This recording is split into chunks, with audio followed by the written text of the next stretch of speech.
चलिए चलते हैं, आपको मुख्यमंत्री भजनलाल शर्मा पहुंचे हैं, चुनावी सभा को संबोधित कर रहे हैं। भाजपा प्रत्याशी जगमोहन मीणा की नामांकन सभा। नीलकंठ महादेव की, मैनीपुर बालाजी की, पपलाज माता की, आप सबकी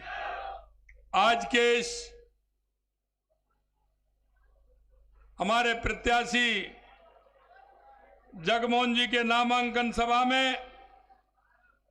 मंच पर विराजमान हमारी पार्टी के मुखिया भारतीय जनता पार्टी के प्रदेश के अध्यक्ष सम्मानीय मदन राठौर साहब, कैबिनेट में मेरे साथी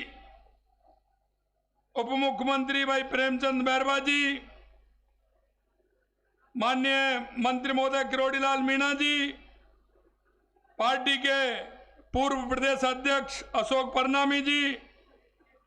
और इस विधानसभा के प्रत्याशी श्री जगमोहन मीणा जी, जिला अध्यक्ष प्रभुदयाल शर्मा जी, प्रदेश के उपाध्यक्ष मोतीलाल मीणा जी, प्रदेश मंत्री अजीत माड़न जी, भूपेंद्र सैनी जी, विधायक विक्रम बंसीवाल जी, राजेंद्र मीणा जी, रामविलास जी, भागचंद टाकड़ा जी, संदीप शर्मा जी, लालाराम बैरवा जी, दर्शन सिंह जी गुर्जर साहब, पार्टी के पूर्व जिला अध्यक्ष अभय शंकर जी, टीकम सिंह जी, अमर सिंह कसाना जी, रतन तिवाड़ी जी, सत्यनारायण सारा जी, घनश्याम बालाहेड़ी जी, कन्हैयालाल जी मीणा, श्री राजकुमार जी वर्मा पूर्व सांसद और मेरे सामने बैठे मेरे पूजा योग बुजुर्गों, नौजवान दोस्तों, सभी मेरे भाई बहनों, सबसे पहले तो मैं आप सभी का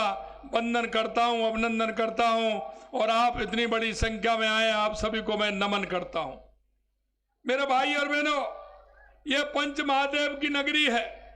ये संत सुंदरदास जी की नगरी है, यहाँ की वीरता की कहानी आपने देखी है। दौसा हमारा राजस्थान का वो जिला है जहां आपने देखा होगा कि आजादी के बाद 15 अगस्त को जो लाल किले पर झंडा फहराया गया था वो दौसा की भूमि से गया था, जिसने दुनिया में फहराने का काम किया था। यही नहीं, मुझे पता है यहाँ के बड़ी संख्या में युवा आए हैं। मित्रों, मैं एक ही बात आपसे कहना चाहता हूं कि युवा, हमारा वो किसान का बेटा, हमारा मजदूर का बेटा, हमारा किसान भाई, हमारा मजदूर भाई, जिस आशा और विश्वास के साथ उसको शिक्षा ग्रहण कराता है, उसको पढ़ाता है और उसको उम्मीद होती है कि जब मेरा बेटा बड़ा होगा, पढ़ेगा लिखेगा तो निश्चित रूप से मेरा सहारा बनेगा। लेकिन मैं कहना चाहता हूं, उस बेटे को जिस तरह से निराशा मिली, उस माँ बाप को किस तरह की हालत हुई थी, क्योंकि हम जानते हैं, हम गांव के लोग हैं, गांव में हमें पता है कि हमारा भाई जो हमारे युवा के लिए वो किसान मजदूर किस तरह से जब पढ़ाई की बात आती है तो पैसा लाता है, लेकिन जब वो विश्वास पिताजी को दिलाता है कि निश्चित रूप से मैं पढ़ूंगा, मेरे को आप पढ़ाइए, वो कोचिंग भी कराता है, मकान भी दिलाता है और उसको पढ़ाई का काम करता है और वह युवा मेहनत भी करता है, पिताजी को विश्वास दिलाता है और पिताजी को विश्वास होता है कि नहीं, मेरा बेटा अब की बार परीक्षा में नंबर लाएगा। लेकिन मैं कहना चाहता हूं मेरे भाई और बहनों, ये चुनाव से पहले भी हमने कहा था कि आप चिंता मत करिए,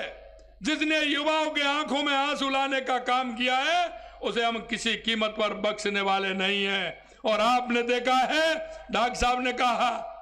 उस समय संघर्ष किया था, लेकिन मैं आपसे कहना चाहता हूं, पहले कहते थे अब 50 अंदर हैं, फिर कहते थे 100 अंदर हैं, 125 अंदर हैं, लेकिन मैं कहना चाहता हूं संख्या बढ़ करके लगभग 200 तक पहुंचने वाली है, 200 तक पहुंचने वाली है। और ये हम विश्वास दिलाते हैं, जो हमने कहा है वो करके रहेंगे। जो हमने कहा है कि कोई भी इस तरह का दोषी होगा उसका किसी कीमत पर छोड़ने वाले नहीं है, ये भी हम आपको विश्वास दिलाते हैं। एक मैं और कहना चाहता हूं, हम चुनाव में गए थे, हमने संकल्प पत्र लेकर के गए थे हमने संकल्प पत्र में आपसे वायदे किए थे। हमें आज कहना चाहता हूं कि हमने जो संकल्प पत्र में वायदे किए थे वो लगभग 5 साल के लिए थे, लेकिन लगभग 50% तक उन वायदों को हमने पूरा करने का काम किया है। पूरा